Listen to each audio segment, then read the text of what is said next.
You're listening to Wet Shaving Talk, powered by Sharpologist.com, where we're dedicated to preserving the art and skill of classic shaving. I'm your host, Joe Borrelli, and today is May 8th, 2024.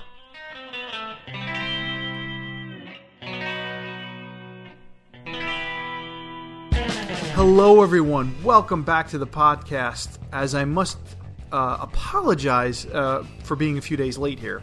I am late. Usually the show comes out on Monday. Today is Wednesday. But I got to be honest, it was a long week last week. A lot of stuff going on, especially when you're selling, liquor and all that good stuff. Every holiday is a reason to drink, which gives us, great. It helps me with business, right? It helps me make a living. But it also takes a lot of time out of your day. So just to give you an insider here in the United States for you guys listening abroad, we had a few holidays. We had on Saturday, we had the Kentucky Derby, which is a bourbon holiday. The mint julep is a drink. So if you are in the area of a liquor store, a lot of people were selling bourbon that day. That was on the 4th, which you also have May the 4th be with you as well, which is like Star Wars Day, which I don't know if it's really a drinking holiday, but it is considered a holiday to a lot of people who are actually watching movies. I guess they had first run movies for Star Wars at movie theaters that day as well. On Sunday was Cinco de Mayo, which is Mexican Independence Day, which was a great tequila day. So when you're selling liquor, that's a very busy day as well. Also, that Sunday was Orthodox Easter for Orthodox Christians. So that was another day to see some business, a little spike in business as well. And then I had my son's 5th birthday on just Tuesday. Believe it or not, he is 5 years old. For you guys who've been listening for a few years, I remember announcing that he was coming to this world and taking a little time off when he was born. But I can't believe he's already 5. It's been a real, they do tell you this, everyone. It goes by fast, and to enjoy every moment, even though at the time it may not feel like it, it is 100% true. It does go by fast. So enjoy every moment you have with your family, friends, and everything above. When you're ever out somewhere on vacation or anything like that, just enjoy everything because it does go by quickly.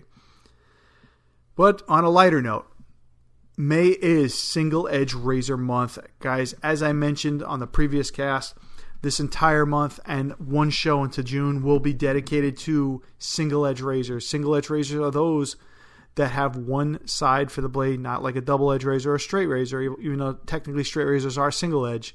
We're going to be talking about single edge safety razors all month. So how did it start? We'll get into that first. We'll talk about how it started. The first SE razor, or AKA the lather catcher, is what collectors call it. We'll then get into the next generation of single-edge safety razors, which are the shovel head razors, which are a little bit different design, and they take disposable blades. We'll talk about them. How not all blades on these razors are created equal. How to choose the right blade, making sure you don't make the same mistake that I made or several others have made by purchasing the wrong blades, even though they look the same. A little bit off of single-edge razors, but I did want to mention it, was a Gillette Double Ring. It had an eBay sale. It was new old stock. Definitely looked like a brand new version of it. Probably one or two in the world that are like that. Sold by a well-known collector on eBay, so I have a few pictures about it, and I'll talk a little bit about that sale. And, of course, we'll finish off with talking more about what's in store for Single Edge Razor Month. So without further ado, guys, let's get on with the show. So the first SE razor. So the first, we call it single edge razors, safety razors. We like to call them SE razors, mainly because they have one cutting edge.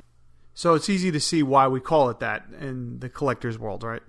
So when you look at the actual history of this razor, it can be traced back to the Kampfe Brothers out of Brooklyn, New York, where they started producing this razor as an alternative to straight razors. Now, the Kampfe Brothers, who are credited with the first removable safety razor blade razor itself, where the actual blade came out of the fixture, because a safety razor was technically in kind of, I guess it was invented prior with Pierre, who made that back in the 1700s, which is another whole thing. We don't want to get too much into that, which was a straight razor with a guard on it. These guys invented something else because they wanted an easier way to shave that was safer and quicker and would be something that they can do on their own as well without having to go to the barber shop, even though they were barbers. They were dedicated to creating an easier way, and in 1875 they patented a safety razor with a fixed blade but continued to innovate. By the 1880s they introduced the Star Razor, as you can see in the image, which has a removable hollow ground blade. So the razor actually required stropping and honing. So if you think that Gillette invented the first safety razor, well, unfortunately, you're wrong. He missed it by about 22 years, or 21 years or so.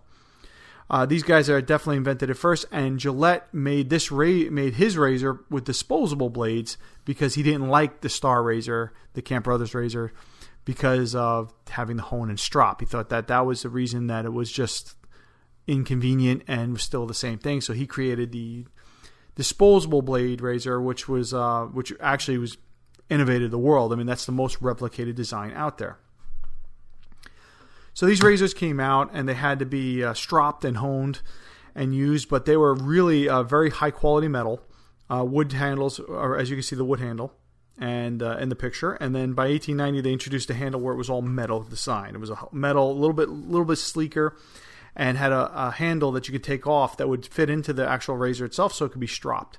Around that time, they invented a stropping machine as well, or innovated a stropping machine that could use on the blades. So if you were really doing well, you can buy a razor like this and have something really nice instead of a straight razor. Now, I believe the price of this was $3 to $5 when it first came out, which back in that time was probably equivalent to about $150 to $200 now. So not for everybody. Not everybody had one, but those who did enjoyed it, probably really thought they were cool having it. Now, I don't have the original version of the 1880 version with the wooden handle. There is actually one on eBay right now if you want to take a look. It's been there for years. It's very priced. It's priced high at around $900. So if you're really, looking for something innovative, a piece of wet shaving history, that's it right there. If this is something that you want to use. But I do have an 1890 model, which is the newer model with the metal construction and the stroppable blade and everything like that. Now, these razors shave very well if you do have get your hands on it. And they're probably around, I think, give or take, about 20 or 30 years, where Star Shaving or the Kampfe Brothers, they designed it differently. A couple other competitors came out as well. And they came around and got more of a, they got 7-day sets with 7 blades like you would see with straight razors. Companies like Wilkinson Sword came out with one a little bit later on, which stuff with similar kind of designs. So this is the OG, to say the least. This is the first one, and one of my personal favorites. I do own one of these razors. I do find it fun to shave with, and I find that it is definitely a different experience than using anything else I've ever used. Now, they call it a lather catcher because if you look in the design of the head, it has like an area to where the lather will just fill up in there and kind of be stored in the middle of the head of the razor. That's for the convenience aspect with the design. It is fun because when you shave, you do not have to rinse the razor off at all. You can do the whole pass on your face and you fill it up and not have to worry about it, so you don't have to stop. Although I like to do that as well. And if you're into honing and stropping blades, the blade and everything like that can be honed and stropped. You can use the attachment that comes with it. Hopefully yours has it. If not, you can buy one on eBay. I'm sure they're there. And they're easy to use and find. And then the stropping machine is also really cool if you get a chance to use it or see one in action. I think you can just Google it and you'll see it on eBay, on YouTube, and a couple of how they use that as well. But you also with the handle, you can just strop it like a straight razor blade. You don't need the machine, but the machine is pretty cool. So these razors also, they're a little bit obsolete because a lot of the razors you can find it, and a lot of people don't know how to hone the blade or have to send the blade out. But there is an alternative. I actually was able to come up with an idea way back in the day when I started wet shaving with taking off 2 spines off a regular single edge blade and then taping them together and they would fit. But even better than that, there's a company called Frugal Shave where he 3D prints little inserts that can fit a regular SE blade, so you can use disposable blades in this thing. And I just ordered one last week. It does take him some time, so he's backed up. So it's going to be about a month before I get it. I've never tried one before, but it's about $9 for 2 of them. And I will definitely do a review and let everybody know how they work on mine because I really want to start using it. I love the history of it. I love the scripting on the back. If you ever get a chance to look at the back of one of these things, there's a bunch of writing on it. It just looks really, really 1800s, 1900s, to where just so much information, and it's just such a cool piece. Now, these razors were around for about 30 or 40 years, and they started to phase them out for a different design, which we'll talk about in a few minutes, called the shovel head, or aka shovel head. That's what I call it, but it's really just a SE razor. But yeah, guys, if you get your hands on one of these Kampfe Brothers original star shavings razors, I think you would be really impressed with the quality and the build on it. A few things to note: be very careful with the tabs on the top. They can break. Once they break, that's it. I don't even think Razor Emporium can fix it. I know, or companies like them. I don't know of anybody that does repairs. So be careful with messing around with it. Don't try to do anything with it like that. If it is a well-made piece, I've used mine for several years. Never had a problem with it. Great part is they're great. They're affordable. You can get one of these for anywhere, from under $100 if you're really lucky with the case. And if not, you can get one that's probably a little bit more, that's in better shape. Several groups use this. So if you Google, you can go on Facebook. There's some some lather catcher groups as well. And with the vendors and stuff, there's some replacement parts. He also does that. Same vendor does replacement handles for the original wooden ones as well.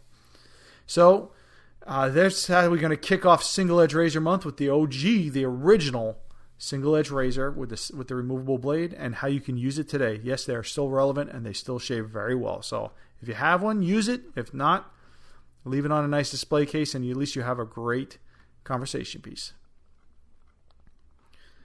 So moving along to the shovel head razor. This is the next, design from the single edge razor that I know of, or I've seen, or that's known by us switch shavers.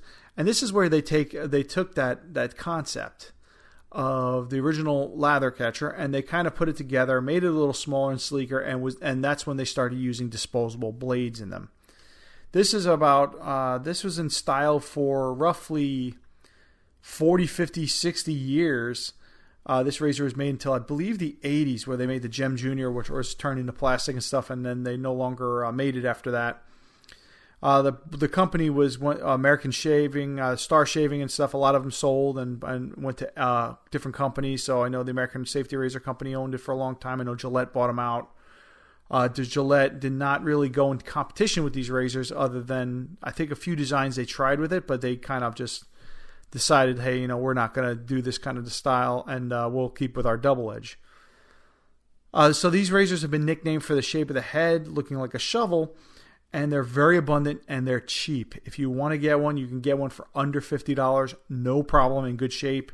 If there's some brassing on the head, who cares? It's a great razor. You can use it.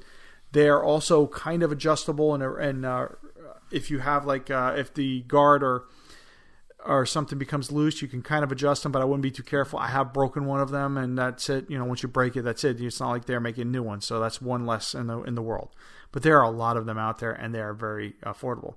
They take the standard single-edge disposable blades, which they kind of look like a box cutter blade, but they are not. We'll talk more about that in the next one. So that is one of the things. And they shave very, very mild, and they shave very close. So you have to be very careful when you shave, because they do shave very nicely, but they feel, they're not as forgiving, because that rigid blade, it does feel a lot solid and gets very close and can give you a little bit of razor burn if you're not too careful. They're great for head shaving. I'll be honest. I've shaved my head with one before for months on end. I enjoyed it. I thought it was really good. I think once you get to learn the angles on it, it's great. It's good for lining a beard. It's good for really anything like that, because it's got that very rigid blade and it's very straight. You just got to learn the angle on it, and it's designed so you use it with that slant, that you use it with on the right angle that blade's designed to cut. So it's really hard. If you just rest the blade, the top cap, on your face and shave, you're going to get a good shave. You don't have to really dig in or anything like that, or use any pressure. Just making sure you use the right blades is really the most important part. They're very easy to operate. You can just flip up and put the blade in. That blade rests nicely in there, and then that's it. You're in. So what is a good pros and cons with this razor is the pros are they're abundant. There are a lot of them out there. They're built very well quality. They were around for about 50 years. You have 3 major companies that have them: Gem, Star Shaving, and Everready. So if you see those brands, you can get them. I highly recommend that they're good. They were built, most of them built in the United States, some of them in England, but they're good quality metal. They'll last a long time. Cons are they do get out of shape, so you have to be very careful when you purchase one that it is straight, that the blade guard is straight, and that the top cap, a piece of metal for the spring, is nice and firm. Otherwise, it's going to slide and it's not going to be good. You're going to have to shim it. Other con is there's just the blade selection is so limited. It's not like a double-edged safety razor where you have hundreds of blades you can pick. It seems like hundreds of blade companies make them. Only about 4 or 5 companies really make a good single-edge blade that will fit this razor. And the ones that you can find are abundant. You could still find them in like Walgreens and stuff. Some certain supermarkets have them. You can still find them pretty readily. And you can buy them, of course, on Amazon and online as well. Well, that gets us into the next segment, guys. I did want to kind of run into this, is how not all blades are created equal when it comes to single-edge razors and how to choose the right blade. The right blade is very important because these blades have the same appearance, same style, same look as a box cutter blade that you can get at the hardware store. Now, why? Well, hey, Joe, these blades look very common. I mean, I can use these. I can go to Home Depot right now and get them. No. These blades are not created equal. The ones that you can get at the hardware store, Home Depot, Lowe's, or whatever, are made for cutting other stuff like carpet, right? Wood, maybe scraping paint. The blades are if you put them in your box cutter and your single edge razor, it will fit perfectly. But you will shave your face and you'll get very bad irritation, and if not, cut yourself. Don't use a dull blade. Their blades are not designed to be used for whiskers, which require a sharper edge than paint, right? Than scraping paint. So when you're buying these blades, it's very important that you look and you see the sign that says used for shaving. And what I would recommend with that is that you purchase from a reputable wet shaving dealer.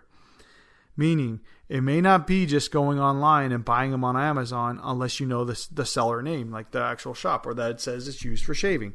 It might mean you have to go through a third-party, app, or you might have to go through a regular, artisan. You can go through, like Maggard's has them. I would trust anything sold by Maggard's.